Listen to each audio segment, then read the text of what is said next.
Now at 5, how Crowder College is transforming a Joplin building into a new workforce training center. Plus, Webb City Schools announce the next superintendent starting next school year. And a ceasefire extended. I'm Nicole Skanga at the White House as Israel and Hamas agree to 2 more days of no fighting. The 4 states' most watched news starts now. The former Victory Life building in Joplin has a new mission and owner. This is KOAM News at 5. I'm Tanya Bach. Crowder College is the new owner of the former Victory Ministry and Sports Complex. They're planning to strengthen the workforce by transforming the facility on Hammonds Boulevard into a workforce training center. What our main goal is that when students come and take classes at Crowder College, there is an opportunity in the workforce that is available to them. And so our placement rates are very high because we are working with our industry partners to make sure that we are teaching the curriculum that they need in order to be successful and go out and get a job. The college has offered programs in the Joplin Advanced Training and Technology Center since 2017. Webb City School District today announced its next superintendent. Dr. Brenton Bird will take over the position July 1st. Bird has 25 years of experience in education as a teacher, a principal, and most recently, assistant superintendent of curriculum and instruction for Webb City. He's taking over the position from Dr. Anthony Rossetti, who's retiring after 15 years with the district. Well, Chris Warner joins us with a first look at your forecast. Yeah, we had a pretty darn cold day across the area, but we did fare better than what we were originally expecting this morning, which I don't hear anybody complaining about, but still chilly nonetheless. Skywatch Storm Tracker, not much to show out there. Most of the clouds staying off to our north. We zoom this sucker out, and you can see where those clouds are located, heading into the St. Louis area. We got some to the south, and we could see, again, a few of these passing clouds as we head through the evening. Quick look outside. MoDOT camera, 32nd and range line. We've got clear skies, folks heading home for the night or possibly out to do a little extra Christmas shopping. Looking great, though, and a nice view from our camera on top of the Cornell complex in downtown Joplin. Looking great as well out there. As for today, we made it up to 49, still below average, but a couple of degrees warmer than what we were looking at this morning, and we started at 22 degrees. Look at where our averages are. Our average high 54, average low 33. So as you can see, we are a bit off pace here. Right now in Joplin, we've got the clear skies, 46. Clear skies in Pittsburgh as well, sitting at 46. 46 in Parsons. Little warmer still to the south, 49 Miami, Welch, Grove, 45 Neosho, Carthage, and Lamar. We go through the rest of the evening. Temperatures are going to continue to fall down through the low 30s under clear skies, and our lows tonight will once again be below average. We do have some warmer weather on the way. I know some folks are looking forward to that. We also have some rain chances in the forecast, and we're going to take a complete look at all of that here in just a few more minutes. Tanya? All right, thanks, Chris. A White House official confirms Israel and Hamas have agreed to extend the ceasefire another 2 days. The announcement came on the final day of the initial 4-day truce, in which Hamas released a number of hostages each day. Nicole Skanga reports from the White House. 8-year-old Ella El-Kayam and her 15-year-old sister Daphna embraced their mother Sunday for the first time since Hamas took them captive 51 days ago and killed their father. But Israel says another recently released hostage, 84-year-old Elma Evraham, is in critical condition after being deprived of her medicine for 7 weeks. Right now, she's struggling for her life. Hamas also released 4-year-old American-Israeli girl Abigail Mor-Adon, whose parents were also killed in the October 7th attacks. I don't know if she knows that she had no more father and mother. The White House says it welcomes the 2-day extension of the humanitarian pause in Gaza, in which Hamas has agreed to release another 20 women and children. We would, of course, hope to see the pause extended further, and that will depend upon Hamas continuing to release hostages. In the West Bank, Palestinians cheered as Palestinian prisoners returned home. As part of the ceasefire deal, Israel has released more than 100 Palestinian women and teenagers detained in Israeli jails before the war started. The truce has enabled the United Nations to deliver more desperately needed food, water, and medicine to Gaza, although officials say it is still not even close to the amount of humanitarian aid needed in the war-torn territory. Nicole Skanga, CBS News, the White House. The White House says about 8 to 9 U.S. citizens are believed to be among the hostages still being held in Gaza. The public began honoring the life of former First Lady Rosalind Carter today with several events in her memory. The wife of the 39th president died last week at the age of 96. Mrs. Carter's body will lie in repose at the Jimmy Carter Presidential Library and Museum.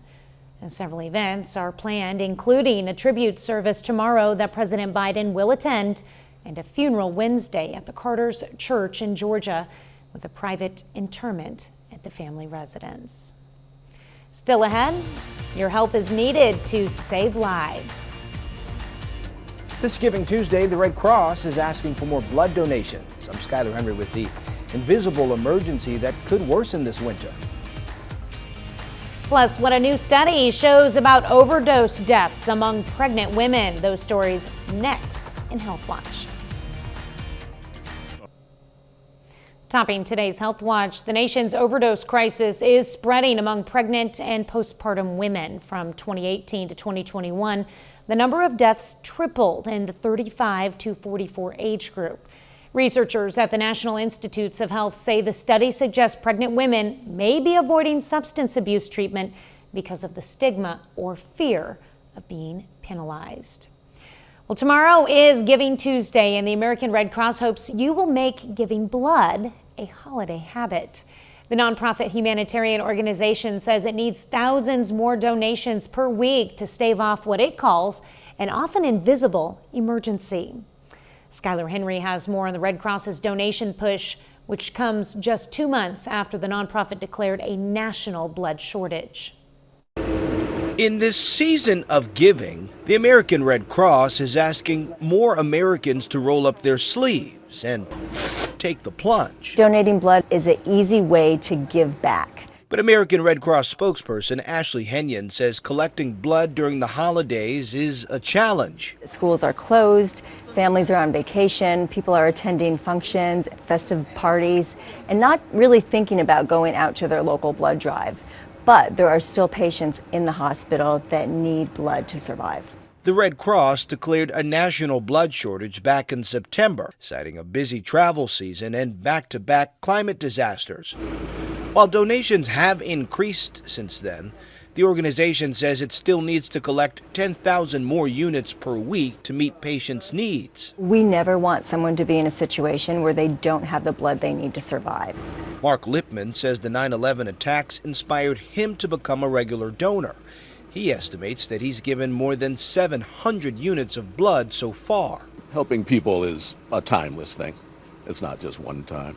I look forward to it, to tell you the truth. For those who may be ineligible to donate blood due to medical conditions, travel, or other restrictions, the Red Cross says you can still give back by volunteering your time. Skyler Henry, CBS News, Washington. The Red Cross says the entire process for donating blood takes about 45 minutes to an hour from start to finish, and that includes time for a post-donation snack. If you'd like to give blood and platelets, you can make an appointment using the Red Cross Blood app or visit redcrossblood.org. Workaholics could be putting their health at risk. A study in Italy found people who are addicted to their work suffer from worse moods even when they're working.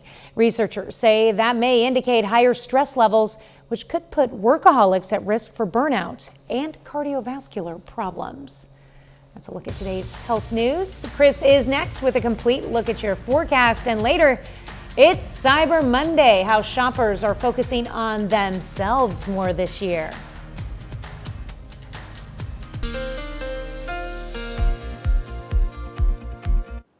Welcome back to the KOAM News at 5. So we had a pretty chilly day out there. We are a little warmer than what we were expecting, which is good, but our temperatures still not where they should be for this time of year. But worry not.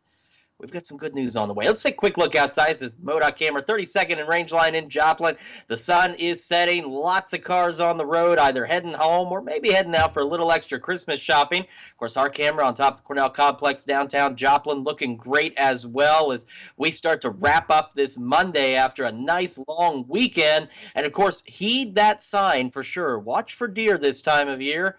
I'm speaking from personal experience here. This is the KDOT camera on US 69 just south of Pittsburgh. And our camera at 7th and Range Line, beautiful shot there. Lots of people out driving. 46 in Joplin. And as we mentioned this morning, even with the slight breeze, it's west at 9. Still enough to give us a fair wind chill. Feels like 41 out there, and those temperatures will continue to fall. Over in Pittsburgh, sitting at 46 right now. West breeze at 6, making it feel like about 43.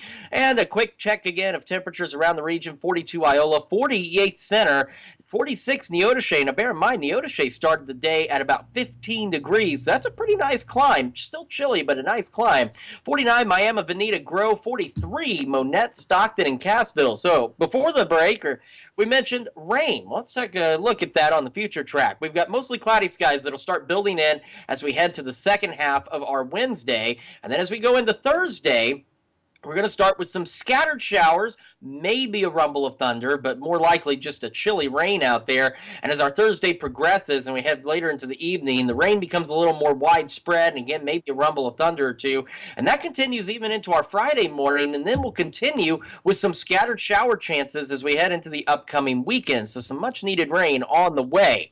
As we head through the rest of the evening, again, clear skies and cold temperatures. Now, our average low, as you saw, is about 34, and you can see even by 11, we're starting to drop below that. Temperatures tonight dropping back into the mid to upper 20s across the area, so another below normal night. Well, those west winds at about 5 to 10 miles an hour, so we're talking wind chills low 20s, maybe some upper teens out there. As we head into tomorrow, we're a pinch warmer, pushing 50, maybe some low 50s out there, getting a little closer to normal. However, the winds pick up out of the southwest, 5 to 10, gusting to 20, and we'll start to see some partly cloudy skies here and there. Tomorrow night, those clouds will clear out, maybe a stray cloud here or there. It's going to be cold again, but seasonable, right about average in the mid-30s. Southwest breeze, though, still continuing, 10 to 15, gusts up to 25, so wind chills back into the 20s. And as we head into our Wednesday again, clouds will be increasing as we head into the second half of the day. Highs right about average, mid-50s, but still a gusty southwest breeze, 10 to 15, pushing 20 miles an hour. Heading on down the road, so we go into Thursday, still not bad. We're looking into the mid-50s out there. We got the rain chances. We'll have scattered shower chances Friday, Saturday, and some better rain chances again on Sunday. Now, that does bring our temperatures down just a little bit, but not significantly so. They'll be right at or just a pinch below average, but then look at the next work week. If you don't have time off next week, I'm not saying call in. I'm just saying maybe plan a sudden vacation because it's going to feel like spring out there as temperatures go into the low to mid 60s next week. The other nice thing is our overnight lows, save Friday night, are going to be above average as we head into next week, hanging out in the mid-40s. So not bad, not quite average weather each day, but not bad. And as we mentioned, Tanya, some much-needed rain chances on the way. And of course, as you know, we definitely need that rain. We're seeing improvements in the drought tracker, and that's fantastic. But we still have a long way to go. Tanya? It is promising having those nicer temperatures. All right, thanks, Chris. Well, Christmas is right around the corner, and KOAM is always looking to brighten the holiday for kids in the 4 states. We invite you to join us for our KOAM Toy Box, one of the area's largest toy drives to benefit underprivileged children in our local area. Our first Toy Box Tuesday telethon is tomorrow during the KOAM News at noon, 5, 6, and at 9. Volunteers will be standing by the phones during that time to take your pledges. Coming up, consumer advocates warn Americans about shrinkflation this holiday season. Topping today's Consumer Watch, today is Cyber Monday, which means big online deals for holiday shopping. According to the National Retail Federation, more than 71 million Americans are expected to shop online today. making it the second most popular day of the year to shop behind Black Friday. Shopify president Harley Finkelstein says this year shoppers are embracing what he calls a gift yourself mentality, taking advantage of today's deals to buy what they want first. Many of them are using these deals to check off their personal wish list items and stock up even on everyday items. So for example, big ticket items like cookware from Hexclad is doing well, pizza ovens from Uni is doing well, blenders from Blender Tech is doing well, and also home security company Ring, which are all Shopify stores, are also doing quite well. Finkelstein says brands who build a connection with shoppers are doing the best and that Gen Z is spending more than any other demographic. Consumer advocates are warning shoppers they may be getting shortchanged on some popular products at the grocery store. Michael George explains the hidden trend of skimpflation and how you can spot it.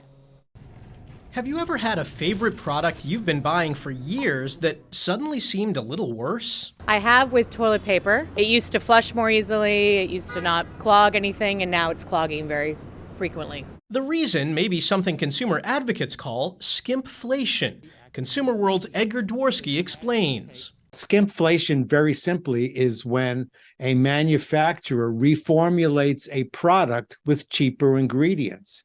He may actually literally water it down. Skimpflation is a side effect of inflation. As some companies pay more for ingredients, they cut back but charge you the same price. Last year, Smart Balance Spread changed its formula from 64% vegetable oil to 39%. They said to make it easier to spread. When customers complained, they changed the formula back. Skimpflation can show up at the grocery store, in cleaning products, and even over-the-counter medications. And too often, consumers don't even notice it's happening. The trouble is, it's very hard to detect. If a manufacturer of beef stew, let's say, used to put 4 ounces of beef in the package, and now all of a sudden it has 3 ounces, you're not going to see that on the label. It's disappointing to know that you're getting the short end of the stick as the consumer, paying the same amount for, inferior quality products. Dworsky says to spot skimpflation, you'll need to be a savvy shopper. If your dishwasher detergent doesn't clean as well, if your stew doesn't taste as good as it used to, if your paper towels are thinner than they were, you're getting less for your money. Pay close attention and you can avoid getting shortchanged at the grocery store. Michael George, CBS News, New York. While products often list the ingredients on the packaging, many don't include the quantities of each ingredient, making this trend even more difficult to spot.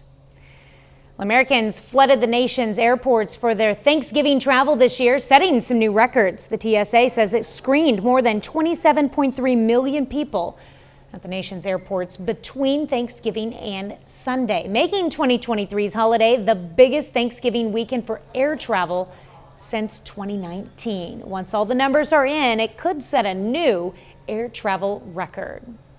A final check of your forecast is next.